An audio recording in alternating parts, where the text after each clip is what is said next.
What is up, guys? Welcome back to Two Guys Rambling. I'm Matt. I'm Xavier. And we are sitting here again. We're going to start the way we start every episode with a cut and a light. What are we smoking today, Javi? La Instructora? Yeah, I wasn't even going to pretend to try to do that. The instructor? La Instructor. I mean, I think so. I don't really speak good Spanish. It's the first time that we smoked the same thing. Well, I mean, this is episode 2, right? So, whatever. Start with the cut and light, and as always, look for that cap. Oh my god, I'm struggling over here. I feel like it's kind of harder to find the cap on like this kind of size. Yeah. You know what I mean? Yeah. Oh man, draw's pretty good. Draw is pretty good. Oh man, you can hear that flame on the... I like this.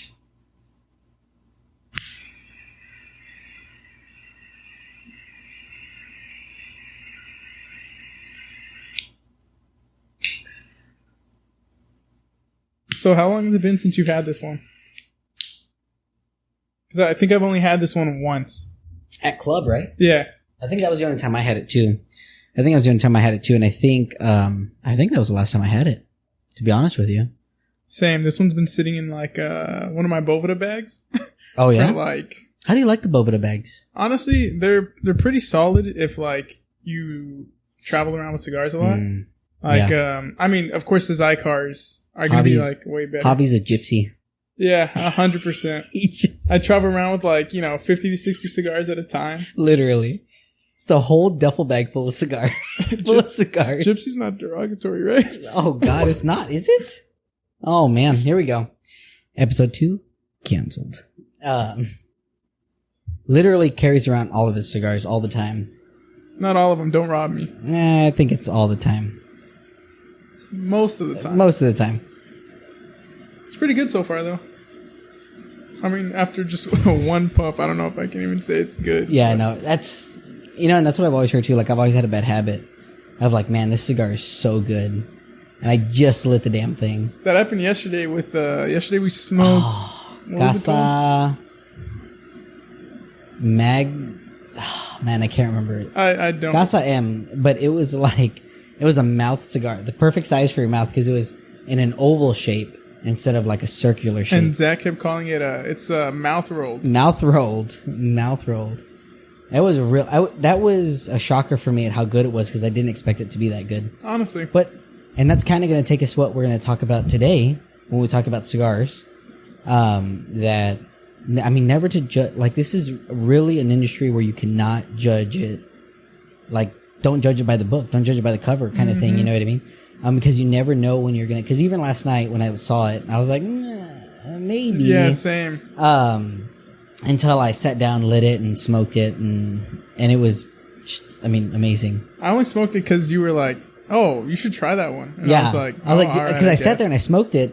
And the other thing, like, other side note, like, you know how, like, sometimes you don't know this, but sometimes, like, on Facebook and on Instagram and stuff like that, Javi doesn't have social media. None. Which is going to be the hardest part about this. Find him on Reddit. Follow him on Reddit. Good luck. Because that's about all he has.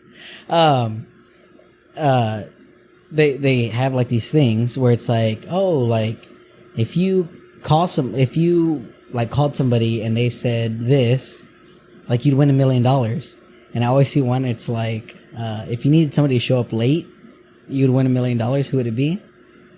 Javi. All the way. I was eating Bill Miller's. I don't know what you want me to tell you. I mean, I love him, though. We always say, like, 12. Be there at 12:30, 12:45. Yeah. Like, yesterday I was supposed to be at club at 5:30. Yeah. Was not there. Got out of work, showered, had to get something to eat so I don't get nicotine sick. Got there maybe at, like, 6. 6, right? Yeah. I'm solid at showing up like 30 minutes later. Yeah, so that's the schedule. But nevertheless, like, that's what we're going to talk about today. We're going to talk about cigars today, how to enjoy them. This is really like the beginner's guide, I think, to what you should look for when you're smoking cigars and when you're first starting to go to the shops and stuff like that. So first thing I think we really got to talk about is when you go to the cigar shop for the first time The first time. How was your first time in a cigar shop? So basically, it was high school, senior year. We were skipping class that day. Because it was like, you know how like, so all the seniors decided to skip class on the same day. Yeah. Like a senior skip day kind of thing? Yeah, but I still showed up, right? Me and my friend group. Okay. So we were like, all right, we're going to make our own senior skip day, but there's only going to be 6 of us. So that, because everyone who skipped that day got, I think, like detention or something. Really? Yeah. So they all got in trouble for that. So I was like, okay, we'll do our own thing. We had our senior skip day and like everybody knew. Like principals and everybody knew and they were like, all right. No, our principals knew, but they were like, no, everyone's getting like detention if they skip. That's crazy. That's so unless they brought like a doctor's note or something. But anyway, so I don't know when it was, but we went to, we're like, fuck it, like let's go to Enchanted Rock. It's already past 30 seconds. I can say fuck.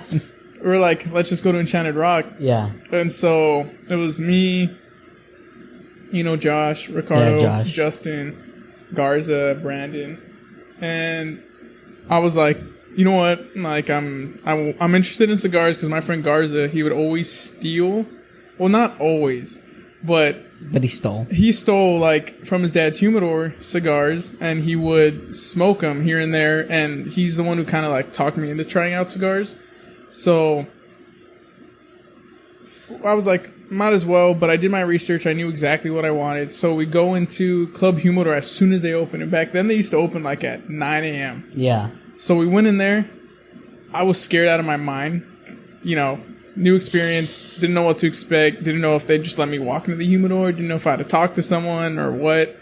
So I go up to because on San Pedro, they used to have like the front desk as soon as you walk in. Oh, okay, like where you pay, where you check out. It was in the center of the store? Yeah.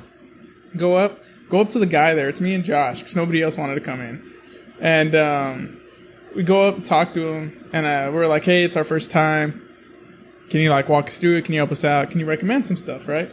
So then we go in there, and he's like, like for beginners, Connecticut's are like the way to go. Like don't get anything like too dark. Unless you're kind of used to nicotine, then okay, get something probably like with a Habano wrapper, right? Yeah. Nothing like too crazy, something medium. Like Connecticut or something. Yeah. But so I got an Underground Shade. I don't remember what Josh got. And then I got my twin in Monte Cristo White, because that one also has a Connecticut wrapper. Yeah. And went, smoked them. Didn't taste like anything, because it's like... Tastes like smoke. Yeah, basically. Like burnt marshmallows. Because I don't know if you have the same thing where when you smoke your first like 10 cigars, it doesn't really taste like much until like you start getting into it more. Then you're like, oh, okay, now you can pick out flavors and stuff like that. I would say that it took me even longer than 10 cigars, to be honest with you. Yeah. Like it took me a while to be able to like pick out stuff. But then you have people that pick out crap in it like... peanut butter. Like Barnyard on a Monday morning in the middle of September. And there's fresh dew on it. Like, what are you talking about right now? Yeah, they get that stuff all the time. Yeah. I don't know why I was laughing at your senior skip day, because for my senior skip day, everybody collectively went, and totally going off on a tangent. This is why we're two guys rambling. Everybody took off and went to the river, and it was around this time, so it was around March, April. Yeah. And every year in April, the PGA Tour is here in San Antonio, and they have a golf tournament called the Valero Texas Open. You went to that? Absolutely, I went to that. My idol was going to be there, Phil Mickelson. And I was like, dude, I have to go see this guy. Like, I don't, he's older. So I was like, I don't know when I'll be able to go, like, watch him play again. And when it comes to golf, you have, usually they're there like, all week, but the tournament's Thursday, Friday, Saturday, and Sunday. And usually Thursdays and Fridays, like, it's really, really hard for these guys to do anything else because they have to hit a certain score. So that way they're above the cut line. So, which, if they're not above the cut line, if they're under the cut line, you get sent home. You don't make any money at all. So you show up. So you show up, and the thing about, like, golf, people don't realize, the PGA Tour, is that, like, you're your own CEO and everything, right? So you pay for your own green fee to play the course. You pay for your own hotel. You pay for your meals. Like, stuff like that. Like, and so if you miss it, if you don't get the cut, like, if you don't make the cut, you go home and you make nothing. That's a loss. So usually why I'm leading up to this is because usually Thursdays and Fridays, these guys are focused, right? Like they're not that they're not focused on Saturday and Sunday because they're trying to win, but they're really, really focused, right? Because they're trying to make the cut. And so I showed up with a hat and a marker, and I only wanted one autograph, and that was from Phil Mickelson. And I was walking around with the hat and the marker, and I watched him play all day. There was a rain delay. I waited the 3 hours. The rain delay, I put some work into this thing, right? And so we're on the first tee, and we're standing there, and so he's going up, and he's getting ready to hit. And I'll never forget the guy that was standing, the volunteer that was there. He's like, it's Thursday. Usually they really don't sign autographs on Thursdays, like, because it's first day of tournament, so they're in the mindset kind of thing. And he had a terrible round. Like, he had a really bad round, but I still enjoyed watching him. And so they had to stop. They had to stop because of a rain delay, or they had to stop because it got so dark that they couldn't see the ball anymore. And everybody that stood there, Phil Mickelson stayed later, had his caddy pull out his phone light, and stood there and autographed people's crap. Coolest experience of my life. Yeah, because he could have dipped. Yeah. He could have dipped. He could have been like, nah, I'm tired. Like, I had a terrible day. I'm gone. Yeah. No, this guy stayed there, signed everybody's stuff. He didn't want to take pictures with anybody, which, whatever, right? The guy standing next to me still snuck a picture for me, which was really cool. And, it was awesome. Like, that was really cool. That was really cool. Anyways, back to cigars. Yeah, my first time going into a cigar shop on my own, I can't even remember. It was Club on San Pedro for sure. You know what? I do remember, because that's when I first started talking to Joe. Joe Torres at Club Humidor. He, I walked in and I was like, dude, I super fresh to this. I know a little bit about cigars, but like nothing really, really big. At that time, Death Bucket 1s were coming out. So I was like, I really, really want to get a hold of these Death Bucket 1s.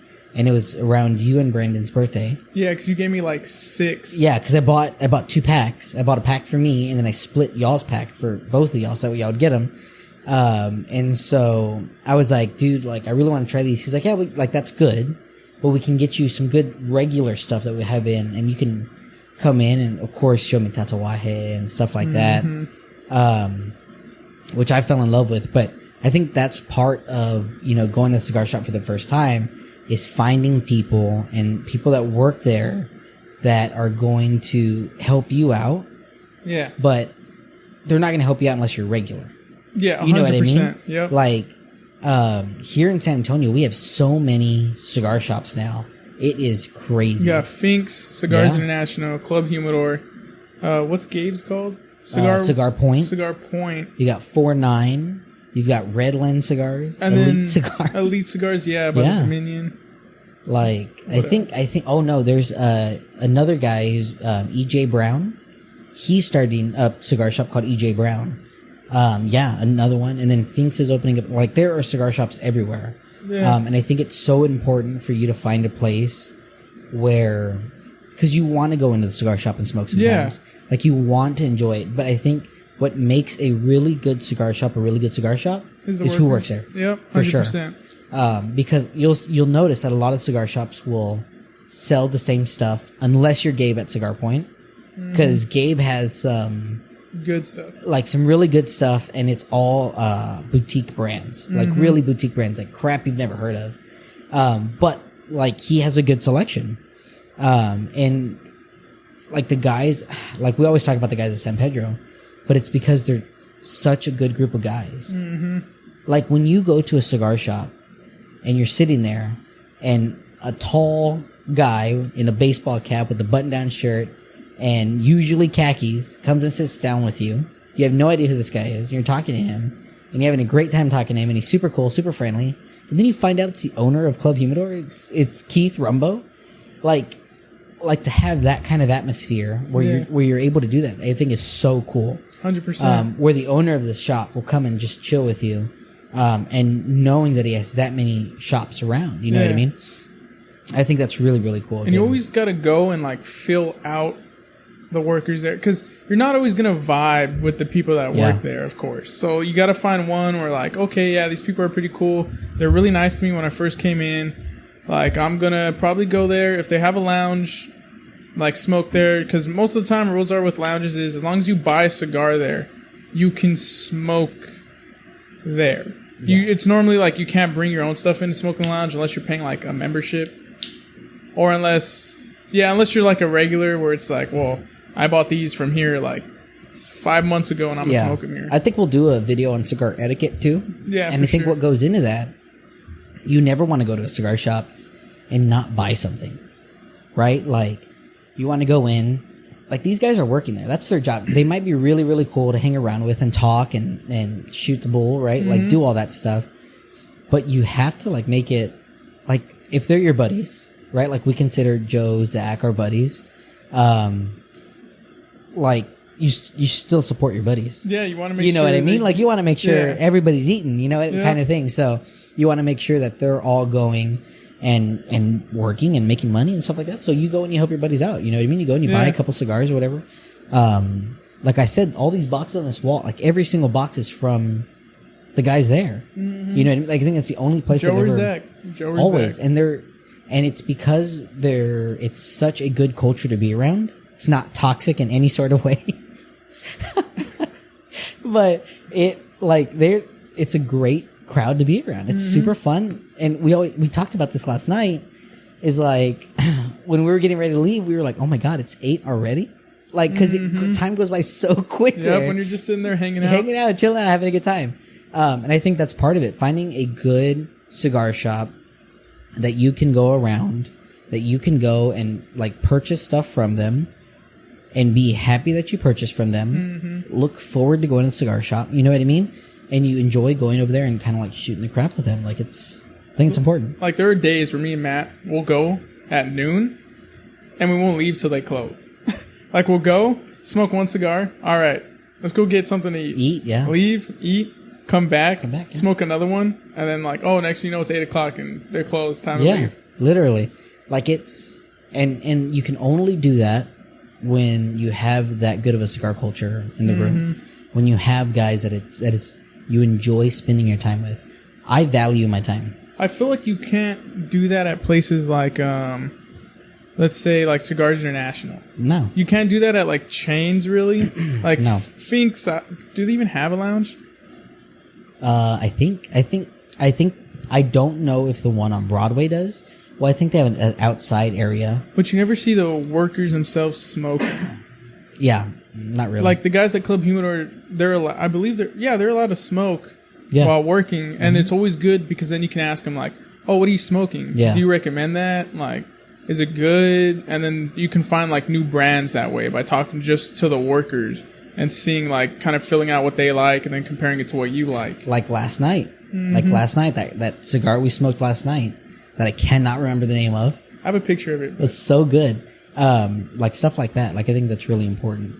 The other thing, so now we're at our lounge. We enjoy our lounge. We enjoy the people we're at with our lounge. Now it's time to pick out that cigar. What do you look for when you go into a cigar shop and you're looking for a cigar? I think it's different now. Yeah, for us, right? Because we've been smoking for so long. Yeah. And you and I are creatures of habit, for sure. Yep. And so we always go to like Tatuajes or if there's Liga Privadas and stuff. Like, I bought a Liga number 9 yesterday. Yeah, Ligas, San Parai, Davidoff, Rojas, Room 101. Matt Booth, I'm talking to you right now. When are you going to come on our show? That's what I want to know. I can't wait for that. He'll do it. I fully believe he'll do it. Yeah, when he comes into town, I feel like if you ask him, and you're like, hey, Joe's going to be there. Like, yeah, he'll do it. That'd be a good time. Anyways, so we're not talking about now, though. We're talking about then. When we first started? Yeah, when we first started. Okay. How was it when you would go and pick out a cigar? Well, see, I like to research the heck out of something before I do it. Like, whether that be cigars, anything, really. So what I would do is I would look into like cigars that are out there, looking at brands that I'm already like familiar with, like Tatuaje, Liga Privada, or I'll go on like half wheel and they'll have like cigar reviews, or they'll do they'll have cigar reviews, or they'll talk about new upcoming cigars. Then I'll kind of like, okay, well, let me look at the cigar review. He says it tastes like this and it's like that, but remember, your palate's never going to be the same as somebody else's. You're not always going to like what somebody else likes. Like, example, Matt loves Room 101. I love him. I have no problem with him, but if it's like... It's not something you go out and seek. Yeah, it's not something I'm going to go out there and like, ooh, like, I'm going to smoke Like, if this. they drop a new one, I'm there to get it. Yeah, like, I want it. I don't. I'm like, cool. Yeah. But I just kind of do a lot of research and then stuff. Because when you first start, you just got to try everything, kind of. Literally. Like, you just got to smoke not what's out there, but you got to find something that, you know... Because bands, they try to make them appealing so that they catch your eye, so that you'll buy it, you'll smoke it. And you just got to kind of fill out, like, what's good, what you didn't like, what you do like from these brands. Talk to sometimes the workers there and see kind of what they recommend based on what you like. And then buy based on that and then try it. And then if you didn't like it, well, then, okay, I didn't like this one that I'm smoking, so then I'm going to kind of stay away from that. I'm going to try something else. It's a lot of, like, trial and error, you know? Yeah, for sure. I completely agree. The good thing that I had when I first started smoking cigars was that I had Joe. Yeah. I had Joe, and I could go in and tell Joe, like, hey, I have no idea what the hell I'm doing, but I want something good. Like, I want something I can smoke.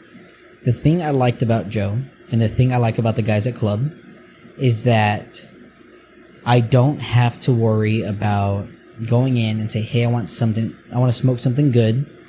And I feel like I don't have to worry about them trying to get spiffs. Yeah. Like, they're not trying to get spiffs off their sales, right? They're not trying to do that. They're trying to get you into something that you enjoy. And I can back up a company when they realize that, hey, if I give the customer something good, they're going to be back. Yeah, exactly. They're going to be back, and they're going to be here, and they're going to want to purchase more cigars with us. And I feel like you get that at Club. And I'm not saying that you don't get that at Cigar Point, right? Like, I feel definitely Gabe will... Like, I feel, dude, I'd never met Gabe in my life. Mm-hmm. Never met Gabe in my life. Walked in, bought a couple of cigars, and then also bought a couple of Bovedas, the 65%. Yeah. And he threw in extra ones. I'm not saying you're going to get that at every single cigar shop you go to. I'm not saying that. But... like, that shows how much they value people coming into their shops. Mm-hmm. And I feel like you don't always get that at other cigar shops. You know what I mean? And so looking for my first cigar, right? Looking for my cigars for the first time when I first started smoking, I'd find a cigar shop you trust and let them help you out. You know what I mean? And be honest with them. Hey, I'm a first time cigar smoker. I don't know what I should be smoking. Like that's the way it is, right? I don't know what I should be smoking. And then, like, I didn't realize how many other people I knew that were cigar smokers until I started talking about cigars. I don't know if you had that same reaction, but, like, a lot of times, like, I didn't realize that people were smoking cigars that I didn't know were smoking cigars until they were, like, bringing it up and talking about it and stuff like that, which was really, really cool. But I would go to Joe and be like, dude, I have no idea what to smoke. He's like, dude, this is a really good one you should try. This is one I blended you should try. This is, kind of what everybody smokes you should try. And that's kind of what set me off and I think helped me a ton getting into cigars. And then, at that time, that's when we got a part of Pravada. Yeah. You know what I mean? And getting a part of... Listen, I think cigar subscriptions are really cool. Yeah, for sure. I think the idea behind it, I think what you can do with it is really, really cool. But I canceled mine because I hated... Okay, I like the experience of, trying new cigars, right? But it's more of like, I hated spending money on something someone else was picking for me, and I'm not necessarily going to like. And I think that's where our maturity level with cigars changed. Because at the beginning of it, we didn't give a crap's ass. You know what I mean? Like, we didn't care. We were like, hell yeah, send me whatever so I can smoke it. And that's the way I think a lot of people should start. I don't necessarily think that you should start with a cigar subscription necessarily. No, definitely not. Because support your local B&Ms. Yep. Like, support the hell out of them. I will always buy, and you and I we've talked about this before. I hate buying cigars online. Yep. I hate it. for two reasons. One, I don't know these people. Not saying that they're not great people. You know what I mean? That's not what I'm saying at all. But like the storage methods and stuff. You know what I mean? Like, I don't know where the hell they're putting this crap. You know what I mean? Like, I don't know what they're doing. And it's not to say that I don't trust them. It's just that I can't see it. Yeah, and then I got you. I like the satisfaction of going around and looking for a cigar.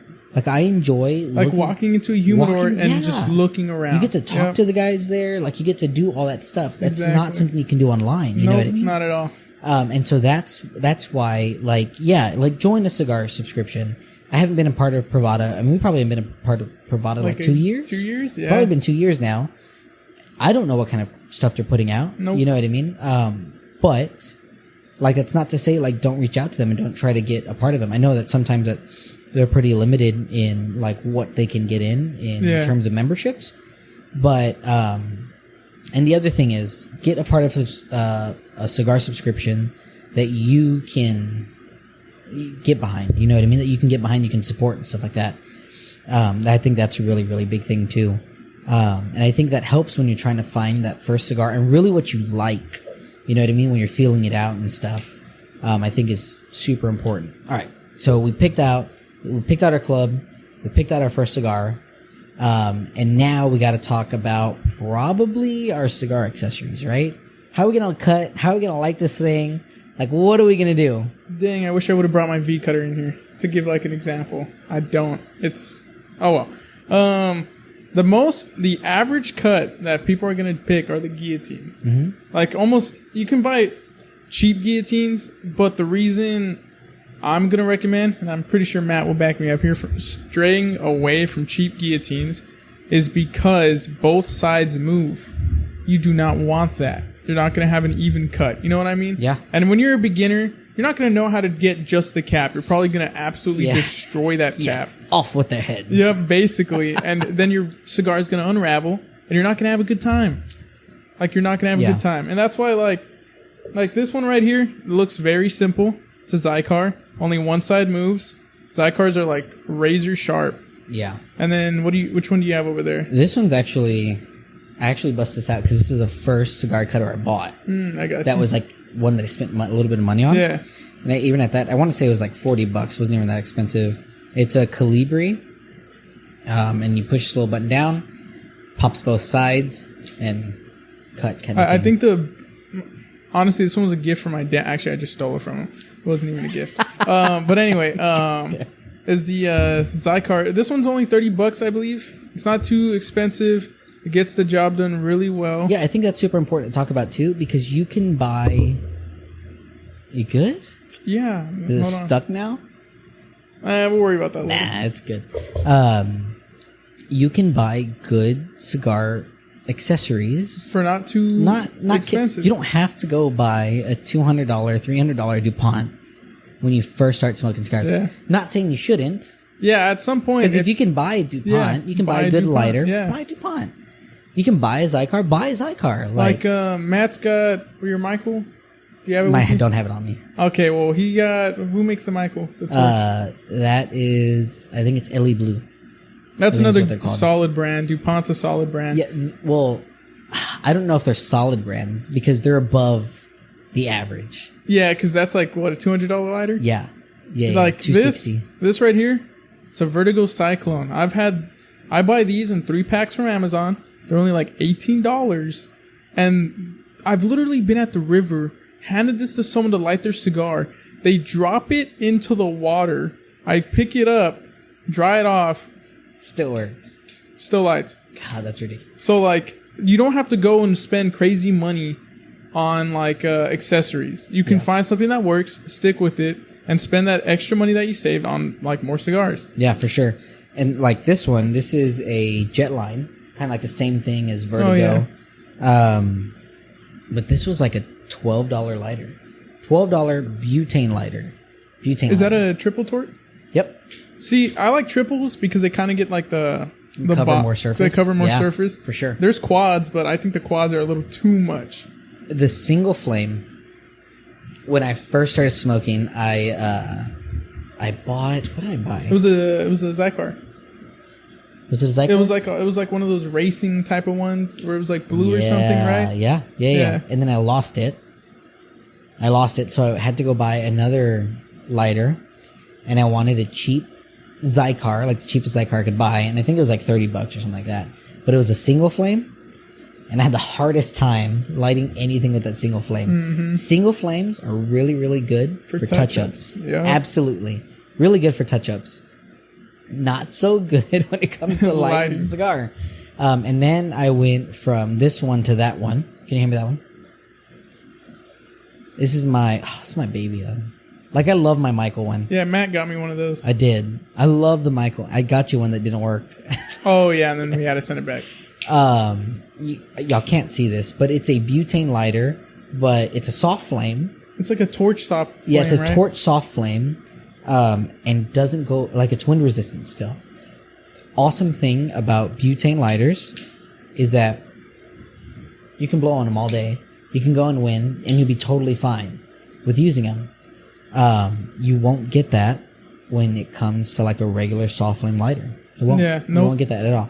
And that kind of moves this. So we got our cigar accessories. The other thing, right? Like cigar must-haves. We're buying a collection. Do you want to quickly talk about how make sure to bleed your torches? We can, because it's important. I think I have a bleeding tool. If I can find you can get like bleeding tools pretty cheap. How much are they? Like $5, I think. $5 or something. $5 or $6. So you don't want, like, every once in a while, I'd say bleed it, which is letting the excess air out, and then filling it, because then your torch performs way better. I do it every single time. I should probably start doing it every single time I'm relighting a cigar. Refilling my torches. I'll refill it. I'll bleed it. Like, I feel like you also letting that excess air out, you get to fill it up further. Way more than you would if you didn't bleed it. And I've noticed, like, sometimes my torches would be having, like, issues where, like, it's not as strong of a light. But then when you bleed it and then you add your butane, no issues. It works just like it's supposed to. But never store, because this is what Joe said, I believe. Mm-hmm. Never store your torches long-term empty without butane in them. Because they need the butane as kind of like a lubricant on the inside to make sure everything works out. Especially the ones, so like the Michael that I have, it has a refill kind of like level. Mm-hmm. And that level, if you leave it empty, won't always function correctly. Because there's no, like, it's not lubricated. It dries out. And so that's part of like what they're saying, like keep them lit and stuff like that. Or keep them full. The other thing is sometimes when you get your lighters, all of them have gauges usually. No, all of them have gauges where you can make the flame either bigger or smaller. Yeah. It's good to find a big medium, like a 100%. Medium, like right in the middle. Don't do it all the way because then you'll burn the crud out of your cigar. Not only that, but sometimes if you do it all the way, the torch won't even stay on. It'll blow itself out. Like especially when you go into the DuPonts and the LE Blues and you go into these cigar manufacturers that make really high-end lighters that won't work running at that maximum. You know what I mean? Like that kind of thing. So I think that's super, super important too. For sure.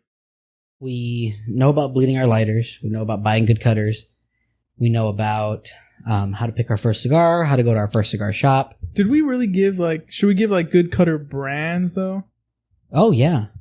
I'd say Zycar. Definitely. You know what? Zycar is like your one-stop. Zycar, if you want V cutters, we'll probably get into more V cutters like another episode. Yeah. Because I don't have one with me, so it's kind of hard to talk about.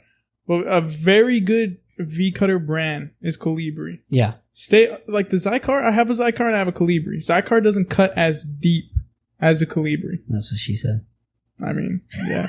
The Zycar I got for like, make sure you hunt around. So I basically stole the Zycar, and what I mean by that is Cigars International. Hey, you steal a lot, man. Stole the other cutter? Hey, okay, all right. Cigars International was having like a coupon deal that they didn't realize, where it was like you get like 80% off of products. So I think it was a mistake on their part. So I went in there and bought 2 Zycar V cutters, which are normally $60 cutters for like $18 each.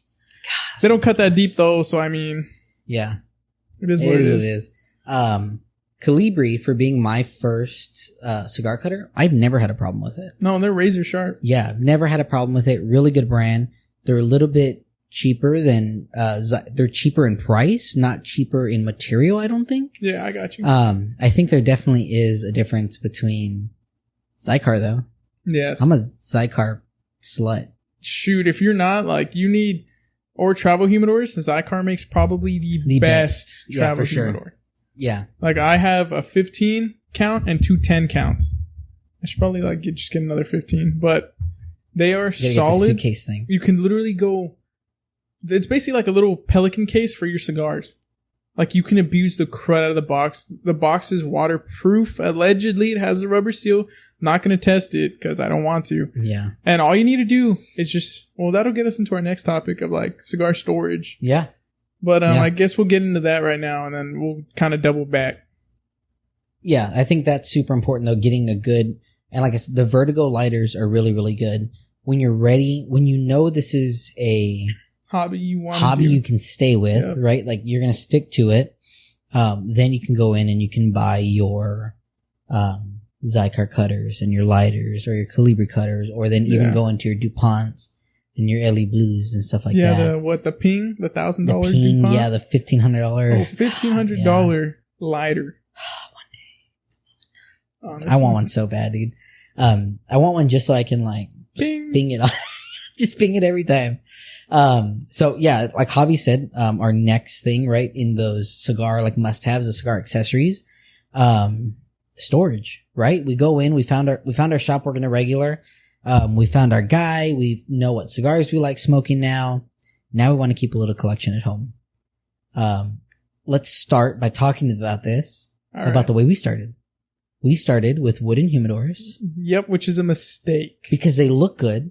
And I don't think it's always a mistake. Well, if you have the big boy money, exactly, then it's not a mistake. But if you don't have big boy money, it is a mistake. Exactly. If this is something that you are willing to spend money on, you can buy an excellent wooden cigar humidor. That seals properly. And that's the key. Does it seal properly, right? You can go on Amazon and you can buy a cigar humidor for like $20. For like $15-$20. Like super cheap. But my God, will it dry out your cigars. You're either going to be drying out your cigars all the time, except here in San Antonio, because we have high humidity. Stupid high humidity. So you're probably going to over-humidify sometimes, because there's some times where our humidity is 80%. Yeah. You know what I mean? And so that's going to just murder your cigars. Like, you're going to have mold in there like you wouldn't believe. And you have to season a wooden humidor. So you have to like get distilled water. You don't want to use regular water, not tap water, not nothing. Stick with distilled water. Then you have to wipe down the wood on the inside, kind of like get it used to being, I think they call it like impregnating the wood with like water so that it doesn't dry out your cigars. What I heard is that you get a sponge, dip the sponge, like a brand new sponge, dip the sponge in there, squeeze it out to where it's damp. Oh, and then just leave it in, right? Well, no, just lightly rub it. But I would paper towels too. I'm so happy y'all are all here for this, because this might be the first time I teach Javi something about cigars. There's a new way of doing it. Boveda. Oh yeah, the came 84%. out with the 84%. Yep. Yeah, 84%. Grab the 84%, throw it in there, leave it closed 2 weeks. Yep. And that's the way I seasoned my electric humidors. Honestly, that's the way I did for my wooden one. Yeah? That's the way I did it. You didn't like it? Well, see, it was very worry-free, but then you start to notice your fluctuation. Like, okay, you seasoned your wooden humidor. You need to throw at least a 69 to 72% Boveda in there to keep your cigars maybe at 65%. And I know probably for a new cigar smoker, we're throwing all these percentages out, and they're like, what the fuck? Like, what is even that? Yep. That's just, so you generally, right, rule of thumb is they say you want to keep them at 70-70, which I think is true to most people, and most cigar shops keep them 70-70. Myself and Javi, found this out after trial and error that we like our cigars a little bit drier. 65%. That's the way. 65% is what we use. 65. He keeps his cigars at 70. I keep mine like at 68-ish. Not that I feel like 2 degrees is really, really going to change it, but the only reason why I do that is because I use electric humidors, wine doors. Javi uses an office space with we'll get into what I put my cigars in a little bit. Yeah. But like there's 2 different ways of doing it, right? And so the thing about the wooden humidor is you have to make sure the seal is good. How do we check if the seal is good, Javi? Well, allegedly there's a dollar bill test. So you put a dollar bill, and so you split it kind of like down the middle. You put half of it on the inside of the humidor, half out. You close the wooden humidor. Yeah, close the lid on it. On your dollar bill, and you pull it out. If it's easy to pull out, terrible seal. If it's hard and rolls it up, good seal. But that's still, like, if you're a beginner, you're not going to maintain your wooden humidor, like, hardcore. And if it's a $20 one, don't get glass top ones. Glass top ones look so cool, awesome. The glass top will leak humidity like there is no tomorrow, and it's not even worth the hassle. There's another worry-free solution that me and Matt started doing because it's so much easier. So much easier. Right? It doesn't look nice. No. But, so what we like to store ours in is Tupperware. I have like 5 or 6 Tupperwares that I store cigars in. And if you go on Amazon and look at Systema Tupperware, you will see that everyone uses the same Tupperware for cigars. Like you will see pictures of people with like the Spanish cedar trays inside of that Tupperware because it makes life so much. You got an airtight container. You can keep your 65% humidity year round. All you got to do is burp it once a week. So what I mean by that is you open the Tupperware, get new air in, let it go around, like leave it open for probably like 5-10 minutes, then just reclose it. And that's it. Very worry-free, very hassle-free. I've been doing it for since I was 19. Yeah. And it also makes it easier because... Systema, are those it's the one, small one with the blue... Yeah, with the blue handles on. Yeah, so I'm able to fit maybe 50 to 75 in the one I have now. I don't know the exact sizing on it. I have 65s in there. I have 65s in there from when I was 19. Oh my God. Yeah, because since it's so airtight, the Bovedas, they don't go out. Yeah. And whatever you do, stay away from the beads.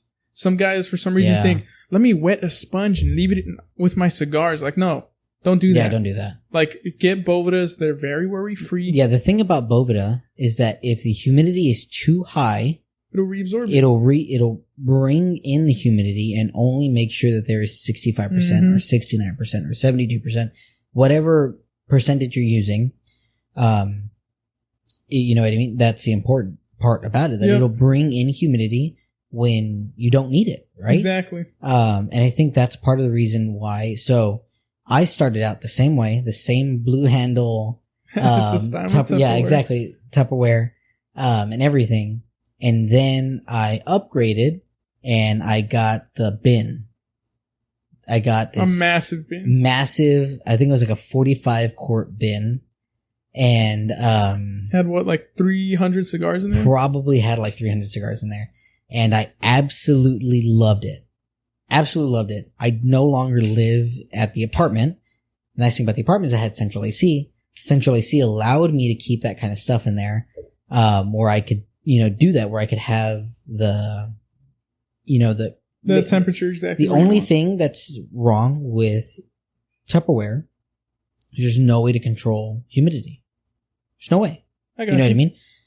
Off of the actual Tupperware itself. You talking humidity or temperature? I'm sorry, temperature. There's no way to control the temperature when you're using a Tupperware. There's no way, right? Because whatever the outside is, what the inside is going to be. Yep. And so that was super important to me. And so that was just some time where I could not do it. I couldn't do it. Didn't have the facilities for it. And now I'm thinking about doing something here at the house. And see, a lot of people, you'll go online, look it up. A lot of cigar companies are going to tell you oh no, 69, 72%, that's the best for non-Cuban cigars. What me and Matt have found is if you do that, you're going to have to dry box your cigar. Mm-hmm. And what we mean by that is take it out 24 hours before you smoke it. Because then it'll be too wet to the point it'll go out constantly. Keep lighting and lighting and lighting. But the issue with dry boxing is, how do you know, like, let's say, are you going to plan out, like, oh, I'm going to smoke 24 hours from now or 5 hours from now. I want to be able just to open my humidor and be like, all right, I want this one. Grab it and go. That's what cut, light. Yep. That's part of the cigar experience, is that I get to go pick out a cigar, sit down, cut it, light it. That's my problem with pipes. Yep. You know what I mean? That's something that we'll get into way later. But like, that's my problem with pipes. I can't just sit down, cut it, light it, smoke. That's what I want to do. There is a meditation aspect. I don't care who you are. There's a meditation aspect behind smoking cigars. Yes, 100%. That will allow you to clear your brain, clear everything, and push all the other crap out, right? And allow you to enjoy smoking a cigar.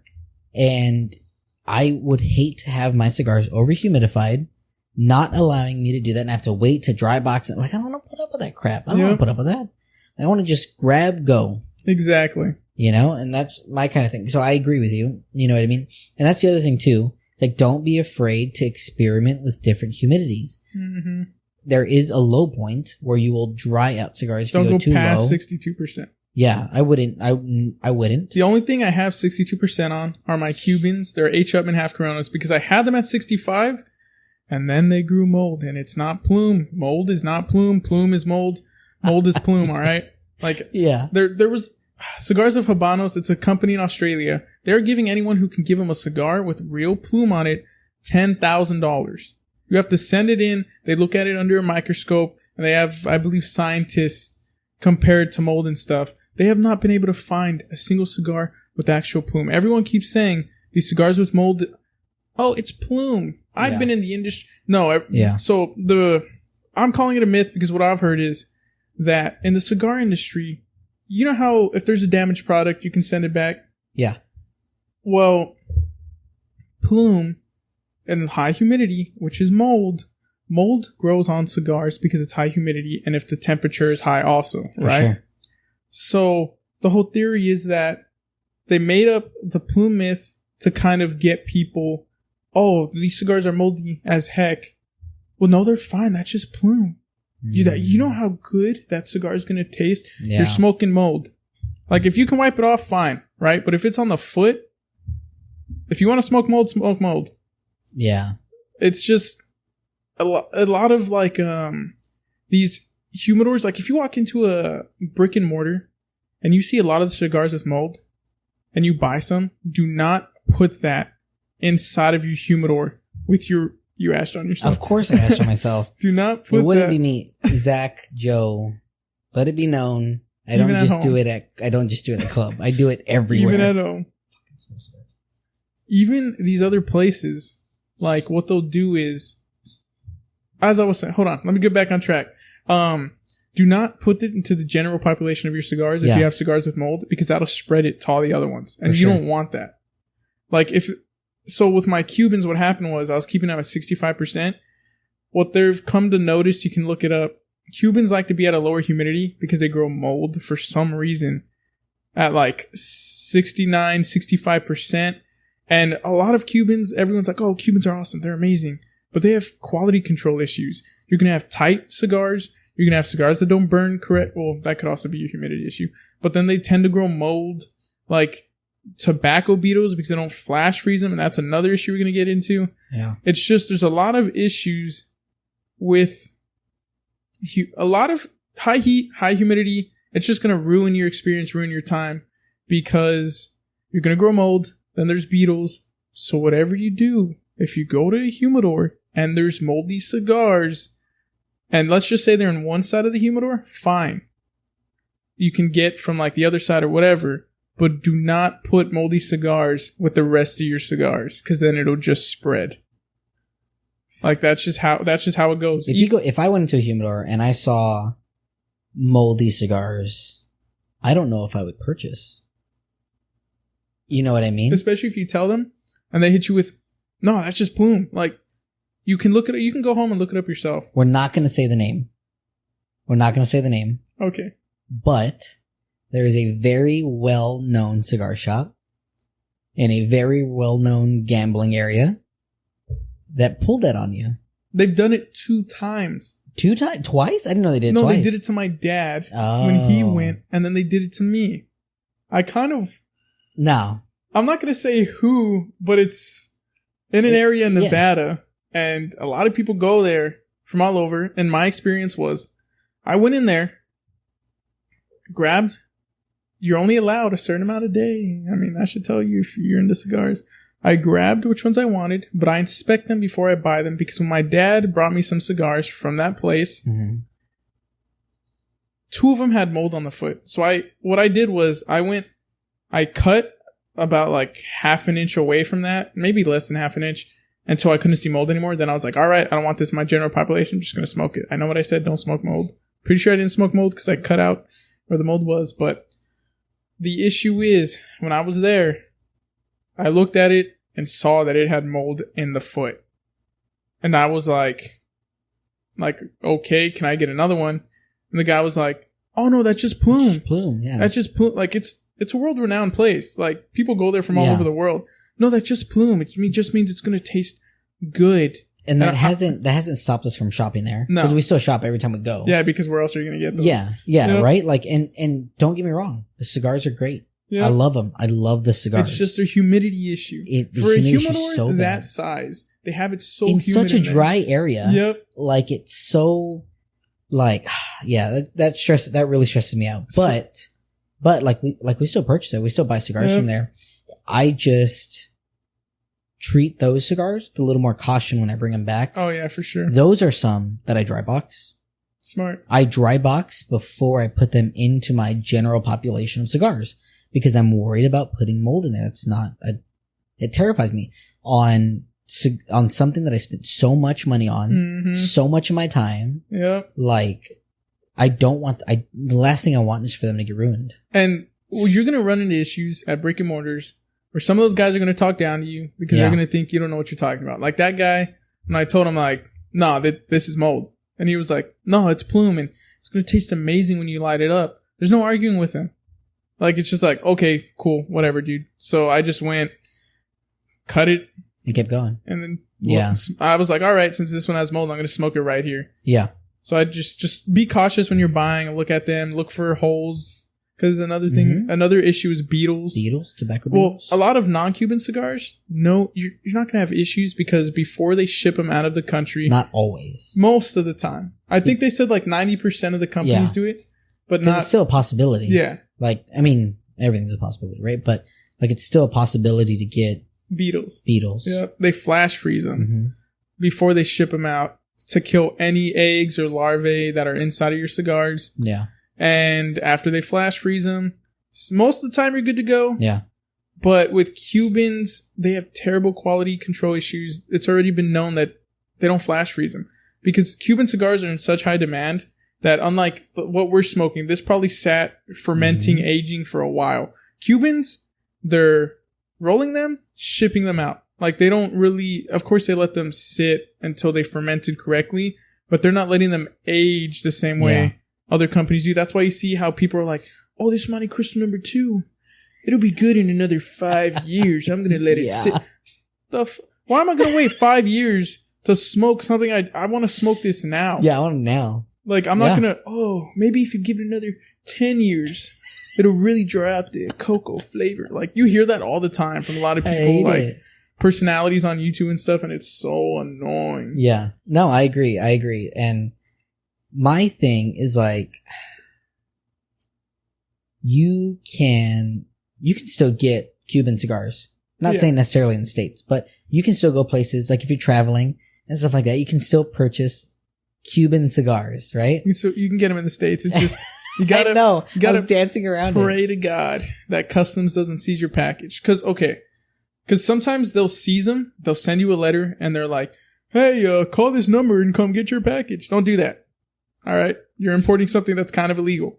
But what the post office will do, I was reading about it. Some guys had their packages seized by customs, but the post office, they're not a legal entity. Well, I mean, they kind of are, but you know what I mean? Like, that's what you're saying. So they would send letters like, oh, we see nothing wrong with your cigars. We don't know why they held them. And they'd ship them like 6 months later back to people's houses.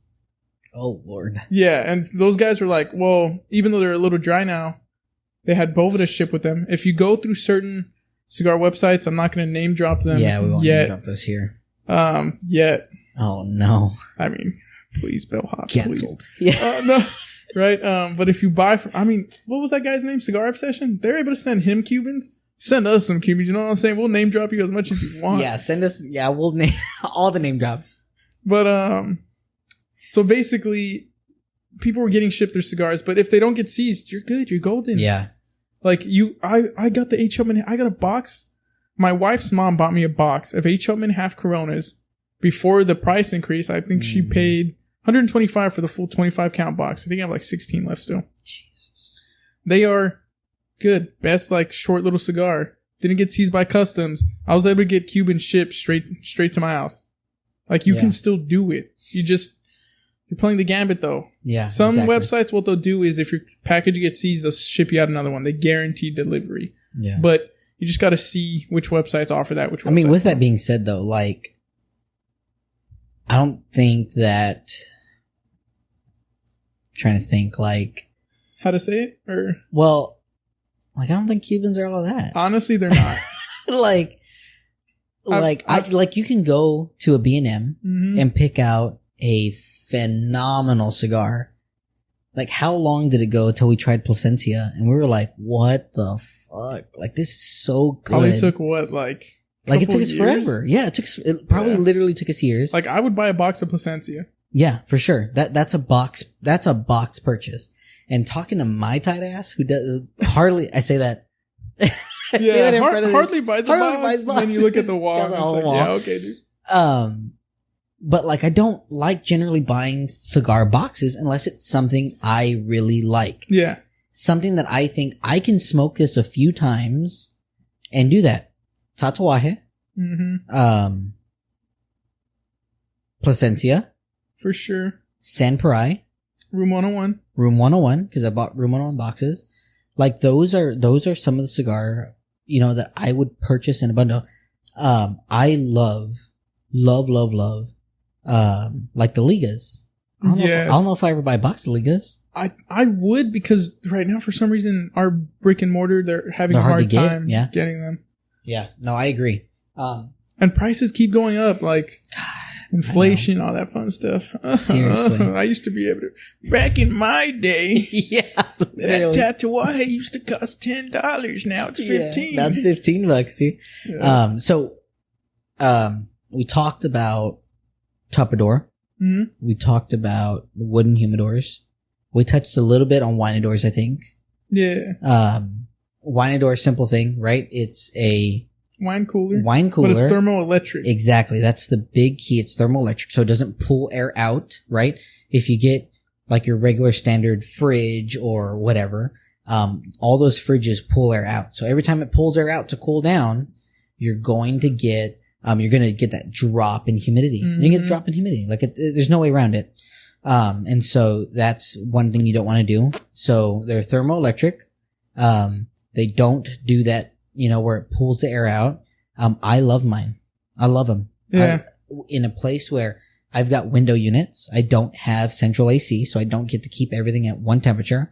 It makes it so much easier for me because they keep cool. We're in Texas. It doesn't really get hot here. And if it does, I've got a heater on. You know what I mean? Like, no, you mean it doesn't get cold here? It doesn't get cold here. Yeah, it doesn't get cold here. If it does, I've got a heater on, so it's still able to keep them at that temperature. Yeah. And so I think that's the really cool part about it. And I think that you get those at a later stage, but you can get them for pretty fair priced. Yeah, not too bad. Both of mine I have a 150 count and then I have a 300 count. And I think I got them both for under $300. It's not bad. Each, right? Yeah. Both for under $300 each. Like, if you're serious about it, honestly, invest in one if you want to. Like me, I should, at some point I'm gonna get one. But right now I have, probably not. I have like 4 or 5 Tupperdoors, and I think maybe we'll do like an episode where we go over our collection and stuff. God, that's good. If I had central AC, I would use nothing but bins. Oh yeah. And that would be even worse for me because I would have no, I stop now because I have no room. If I had bins, Gotta get this man central AC. if I had bins, dude, I wouldn't know how to control myself. We'd just stack them up in a corner. Yeah, it's become such an issue that I will box split with Matt, and then like I'm like, oh damn, this one's good. I'll get a box, and then I'll buy a box, and then I'm like, all right, need to buy another Tupperware, and then I go and look when I want to smoke, and I'm like, nah, I want these to age a little longer. Yeah, nah, I want these to sit. And I know we're talking crap about aging, but okay, you can age when you get your cigar collection to a certain point. Then it's easier to age. 100%. It's easier to age cigars because you have so many more cigars you can smoke. Whatever. Yeah. But talking about humidors, right? And this is something Joe brought up. You have to get a humidor you can manage. Mm-hmm. It's so important to manage your humidor. You have to burp them, like something you need to do. It's so easy. Literally, take a couple of seconds out of your day, open them up, leave them there for a little while, go back and close them. That's what I always did with mine. I had to leave them open for a little while. Yeah. I would leave mine open for like 10 or 15 minutes. Yeah, I do like about the same. What I mean? To allow them to do that. But a lot of people forget that your humidor, in order to work correctly, has to be filled up like 3/4 of the way. Yep. Has to. 3/4 of the way is where you want to be all the time. And if you're under that, you'll sometimes get humidity issues, right? I'm not saying every single time. I'm not saying that. But a lot of times you will get humidity issues. It happens. You know what I mean? And don't forget, your humidity will fluctuate. If you're going to look for like humidity monitoring tools on Amazon, you get the Caliber IV, or you can get, what do you Govee? have? The Govee. I use Govee. I like Govee a lot because it's Bluetooth. Is Both remaking their Bluetooth one? Or someone bought them out? Cigars International bought them out. And we don't support them. No, I'm just kidding. Cigar International is, it like rebranded it pretty much. Purchased and rebranded it. And so now they have Well, you could get that one. Yeah. But, I like Govee a lot, because it's Bluetooth, so I don't have to open my humidor or anything. I can just check my phone and see where I'm at, see where my humidors are at and everything. So when you put cigars from a brick and mortar into your humidor, you need to understand you're going to have humidity fluctuations because that cigar is either going to be kind of dry or overly humidified. Mm-hmm. So we keep saying if you're at 65. Yeah. Yeah, if you're at 65, they're going to be over 100%. If you're at 70, you're probably all right. Yeah. You know what I mean? But don't be at 70, be at 65. Yeah, be at 65. 65 is the key. Way to go for sure. Don't go through the trial and error we did. Just listen. All right? We did this for you so you don't have to. Yeah. And so essentially it's like you'll see kind of like a fluctuation in humidity, but that's because the cigars you took from the humidor that probably have too much humidity or too much or too little have to kind of get acclimated to your humidor. Yeah. And it takes 2 weeks for that. Mm-hmm. It takes 2 weeks for a cigar to get, I don't care who says what, it takes about 2 weeks for the cigars to get fully acclimated to your climate that you have your cigars in. Like, I don't care what they say. It takes 2 weeks. And the only reason why I know that is because we've done this trial and error. Like, you and I have sat down and like watched, off the truck. literally, and watched how long the cigars take to get where they need to be. And it takes that long. Like, that's just the way it is. Yeah. And there's a company who did like a study on it, like small batch cigar. There's a cigar company out of like California. They did it where they were sending like thermometers and like I guess something that measured like temperature and humidity all over the United States with like cigars, and it asked people, hey, like, let us know what the digital data says, and like we'll I didn't know they did that. So like they were kind of like building data, like, okay, small batch. Yeah, like the highest fluctuation was like 100 degrees and like 20% humidity, and the lowest was like 0 degrees, and they were like, okay, and then they would get it like kind of shipped back or something, and then they were kind of trying to figure out how long does it take for a cigar to get acclimated back to normal temperatures and normal humidity for it to be smokable. And what they were saying was like what Matt was saying, about 2 weeks. And even if they send Bovedas with your cigar, it's going to take about 2 weeks. But some people, I've done it before. Matt's done it before. When Club gets a new shipment in, like they just hit the shelf, we're smoking it right off the truck. Yeah. Like, and some of them still good. We've done that there. We'll buy a box, open up the box there, and start smoking out of it. Yep, and they just got it. And still, they're good. It just, you just got to play it however you want to. Yeah. Like, if you want to wait 2 weeks, wait 2 weeks. Or if you're buying a box like us, smoke one then and then give it 2 weeks and smoke another one. Seriously. And like, I think this kind of goes into like the other thing. We're going to talk about like Zippo versus butane next. But like, smoke your cigar the way you like to smoke your cigar. Like, the only time that I have ever heard anything where I'm like, yeah, don't do that. There's one time we were smoking at my parents' house. They were having a party. And he was I remember. He was like, yeah, they told me to smoke it down to the band and then you're done. It.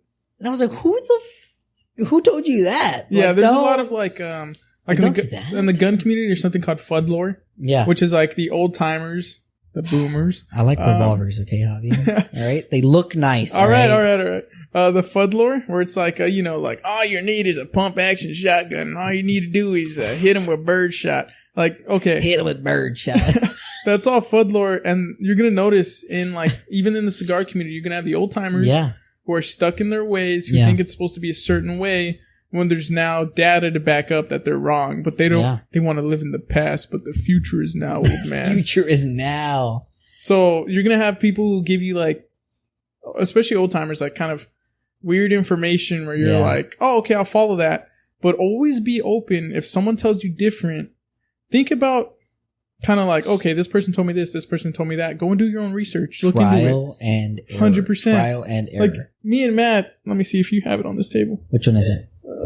I'm pretty sure I posted it. Oh, Matt smokes past the band. I bought him one of these nub tools. Mm-hmm. It's from Cigar Dagger, I believe. You can smoke past the band. What you do is if you can't hold it anymore, you just puncture this all the way. Yeah, when it gets too hot. And then you just freaking smoke. That's it. One of the greatest gifts I've ever had. I love it so much. I need to buy myself one. Yeah. Hey, Cigar Dagger, you're watching this. We need 2 guys rambling. Cigar Daggers. What is that says 2 guys on it, man? That'd be awesome. What do you call it? I think that's super important. So now we're going to talk about like the Zippo and butane. It's not that you cannot light a cigar with a Zippo lighter. You definitely can. Just going to taste the lighter fluid. You're going to taste the lighter fluid. And I learned this last night talking to Joe. He was like, what some people will do is that when you're lighting it with a Zippo, blow out, right? Instead of blowing in the first smoke, you blow out. And that'll kind of, what do you like? I don't know, like clean out the purge. Purge. Which is something, man, I almost burped. God, it almost died right there. Good Lord.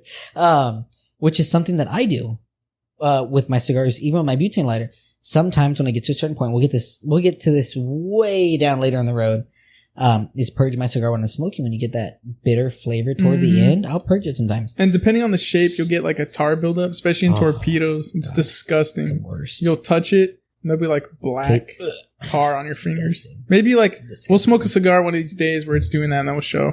I don't want to. Yeah, I know it's disgusting. What do you call it? But like you can use a Zippo, but the same way like when you're drinking wine, I'm not even a wine drinker, but if you're drinking wine, you're supposed to let the wine breathe, right? Mm-hmm. Like I think most people know that. Like that's one of those first things. The same thing because you let it breathe so that way you get all the flavors and everything out of it, right?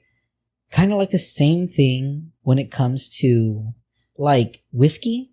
You're not going to age whiskey in a plastic barrel, right? Like, cause you don't get the flavor out of it, right? You're going to get like plastic flavor out of it, but that's the same thing with butane. Butane has no taste, no smell. And so you get the purest flavor. I don't want to say the purest because there's argument to that the cedar spills. Light. That's the true way. Yeah. To like, I mean, whatever. I don't know. Yeah, I've tried to use the cedar spill before and it was the worst time of my life. Couldn't keep the damn thing lit. And then, some people use matches, but if you're going to use like, matches from Walmart, let the, anywhere. I would say any match you use. Yeah, let it burn off. Let the sulfur burn off. Yeah. Let it burn off. Or, there's like one company, I think they're in Sweden, that, I mean, I tried being cool, during my wedding and, lighting it, and Matt just laughed at me because matches went out, so time to grab a torch. Please, hold on. Please tell that story. All right. So I was like, Dave's wedding. We were all supposed to get there early, and we did. Yeah. Not realizing that we were there like 5 hours early. Yeah. Before the actual wedding started. We're gonna smoke. And I go outside. I'm smoking a Tatuaje Cohet, one of the short ones. It was the one with the white band at the bottom. I forget, I know what you're talking about. Don't matter. I was like, I'm gonna light it with these matches that I bought from Sweden a long time ago because there's no sulfur in them. They don't even make these anymore. They don't. That was my words. I was like, hey, Matt, they don't even make these anymore. And so I hit it, went out, tried it again, went out. It's like, screw this, tossed it, freaking grabbed a torch. That was hilarious, dude. But yeah, like you can use matches, you can use a Zippo, whatever, right? If you don't care if that flavor's there, whatever. Or if you like the aesthetic of carrying a Zippo, you weirdo.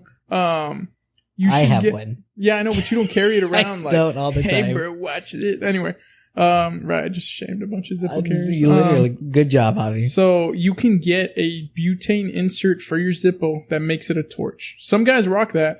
And if you want to do that. But I mean, like I said, you can get a 3-pack of these on Amazon for $18. Yeah. I like the Zippo though. I like the Zippo insert. With the insert, like it's cool to have sometimes. And I've got you had one. it for a while, right? Yeah, I used it for a long time. The only problem with it runs out quick. Runs out so fucking quick. Like so quickly. Like it sucks. It's one of the issues. That's the only issue I have with it is it runs out so quickly. I mean, I don't get that with any of these guys here, because they generally last a little bit longer than most of my stuff. But butane is definitely the way to go. It's easier, wind resistant. And you can stockpile butane canisters, but don't if you're buying an expensive torch, get a solid butane. Like I was waiting for you to say it. But that's something that we didn't even realize until a year ago, maybe? Probably like a year and a half. Because forever we were buying just butane. Yeah. We were like, it's just butane, whatever. And then they were like, oh, we've got high performance. Yeah, and it's like the way we refine this one makes your burn way better. Yeah. But seriously, there's a huge difference. Yep. There's a huge difference. And when I put, especially this guy with that soft flame, when I put in regular butane from like Walmart that I bought, it was not the same light as like high performance. As the high performance. And it blew my mind. You can even find high performance butane like... Let's say you're a pothead or whatever, like, then you already know, like, if you go into a head shop, they're going to have, like, pretty good butane for your torches in there. Like, if that's all you have a brick and mortar, you're ordering cigars online, but for some reason there's a head shop in your town, then, go buy butane from them. It's going to be a little pricey. I think I got a big canister when I was in Port A one time from a head shop. They were called Tobacco World, dude. Bro, all they sold was I saw it and I was like, pipes. Oh, dude. Yeah. I was like, they have a cigar shop here now? Because we've been going to Port A forever. Yeah. We've been going to Port A for years. And they've never had a cigar shop. They still don't. They used to. It got wiped out by the hurricane, so the dude never came back. Did it? Yeah. Oh, that sucks. Honestly. I think Corpus got a new place. Well, they moved locations. It's Tobacco World, I think that's what it's called. He moved locations. Also Tobacco World? Yeah, honestly. Oh, no. It's okay. He carries like Zeno. Zeno makes like cigars for Corpus. Like really? Yeah. So he has a bunch of those. Davidoff Zeno? Yeah. So he has like a bunch of those. He has a little bit of Tatuaje, but I like it because it's to the point where Corpus isn't that big, so it's not visited a lot. So you can find I found one of the Tatuajes with the Connecticut leaf, but it was so aged. That I sent you a picture of the wrapper. Yeah, I remember. Where it was God dang, look at all those tobacco oils. It was aged pretty solid. Instead of plume, you look for oils. Yep, 100%. For sure. Because there's definitely tobacco oils. I think we got to find... maybe I'll smoke the company that makes Law Instructor. That's how I'm going to say it. Me and Matt bought a bunch of... Because they were sending Club Humidor. Yeah. The aged ones, right? The aged ones. And that cellophane... Oh, God. I mean, it was dark. And that's what you want. Yeah, that's something that we'll get into later on too. Yeah. Being able to pick out a cigar that has been sitting and been aging and you just know it's going to be amazing when you light it. It's like a gift of God. Yep. Some would call it an angel share. Oh my God. Arturo Fuente, please. Yeah. Please, I'm begging Come on, Fuente. Come on, man. Just send him some stuff. But yeah, I agree. Like with lighters and butane and stuff like that, like it makes sense. Like you want to buy a little bit. And I'm somebody who always starts out as a skeptic. I start out Straight not facts. believing. 100%. For sure. Because I'm like, higher performance butane, like whatever. This thing's $8, I'll buy it. Whatever. I'll buy it. Because I think that's what it is at club. I think Not it's that like bad. eight or $10, something like that. It's not bad at all. For a big canister, Mm-hmm. I might be undershooting it by a lot, so don't quote me on that. Inflation, it can be changed. Yeah, it is definitely because of inflation if it's higher priced. And once I got it, like it made a world of a difference. And I completely agree with it. Mm-hmm. What about the actual cigar? Like that's what I want to get into next. Color. Everybody thinks that when you get a dark cigar, that it's always going to be strong. That's not true, I would right? no, it's definitely because we've had some that are like super dark. Yeah. And it's like meh. It's like a decent medium. Yeah. And unless it's an LFD, then oh yeah. Yeah. Or a añejo, like an extra añejo or something. Yeah. Like those are dark and those are strong. Mm-hmm. I don't have that box up there. You're looking for it, right? No, you have the extra añejo Amazon Basin, but you don't have I don't have the 888. Why don't you put it up there? Because they're sitting in the box in my humidor and it looks gorgeous in there. I want to be able to bust it out and be like, you ever seen one of these? That's my whole box. You ever seen one of these? Hopefully you get the purple rain and go to Vegas. Oh, God. I don't want to spend the money, but if I see it, okay. That's why we need more followers. It's a once in a lifetime box. It really is. Okay, another tip. Hold on, we'll jump back to what we're talking about. But pro tip, if you see a limited edition cigar inside of your favorite brick and mortar, don't expect it to be there when you go back, all right? Won't. I've made that mistake so many times where I'm like, I'll buy 5 or 6 here, and when I come back next week, they'll still be here. Yeah. Gone. Never see them again. And that's not saying like buy outside of your means. No, don't. If you don't buy outside of your means. Like stay within your means. Like stay there, right? Like, don't make it an addiction, all right? Yeah, no. And stay within your means, but also like buy it. Mm-hmm. Buy it. Davidoff's year of anything. Yeah. Will sell out in a heartbeat. Or their chef's edition. Well, if you're at a cigar shop like us, and you have to battle Dom for everything. Everything sells out. Oh my God, yeah. Everything sells out. He corners the market and then he's like, what are you willing to give me? He'll be on here at some point. Dom will definitely be on here, dude. That's going to be a great great podcast. He's a nice guy though. Really nice. Love that guy. It's going to be a great podcast. But the strength thing, Joe was saying, and I agreed with him when he said it, and I never thought about like an actual percentage. He was like, but it's correct like 80% of the time. Mm-hmm. 80% of the time, the darker cigar is going to be stronger. Yeah. Absolutely agree with it. Every now and then, like we talk about a very popular cigar, the Champagne, Perdomo Champagne. Oh my God. It's a light cigar. Yeah. Color wise. It's a light cigar. The nicotine off that bad boy, oh my God. Like it's absurd. They make it high in nicotine so that some people Nick Perdomo's gonna kick our ass. Probably. So that some people are like, damn, this one's so good. I like the buzz it gave me. So then they just go and buy. It's like what? Almost in the top like 5 number one sold, or top 5 most sold cigars in the world. Mm-hmm. Yeah, you go on any cigar forum, any cigar page, any cigar anything, you're going to see people buying Perdomo champagnes. Mm-hmm. But it is a light cigar compared to like this. Yeah, and this isn't even that, but this is a medium. I'm not really buzzed yet. Yeah. And going into that, right, when you do smoke heavy cigars or stronger cigars, what do you have to have with it? I like to drink soda with it. Yeah. There's people out there who are like, soda's bad for you, like this and that. Okay, I get that. You need to have something with sugar. You need sugar to counteract the nicotine, because what I've read, I'm believing it's true, that nicotine makes your body think it is going into kind of like your blood sugar's low. So that's why you start getting like super lightheaded and stuff.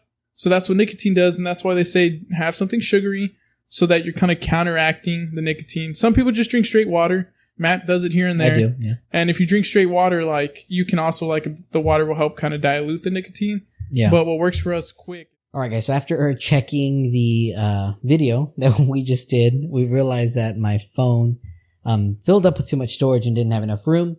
So the full podcast is not on YouTube. So if you listened up to this point on YouTube, you can get the rest on Spotify, Apple Music, and Amazon Music as well too. Sorry for the inconvenience, but please, please, please still subscribe, comment down below, and like and share with all your friends. But I think that's it. We greatly appreciate it, and we will definitely have the video next time. Thank you guys. See ya.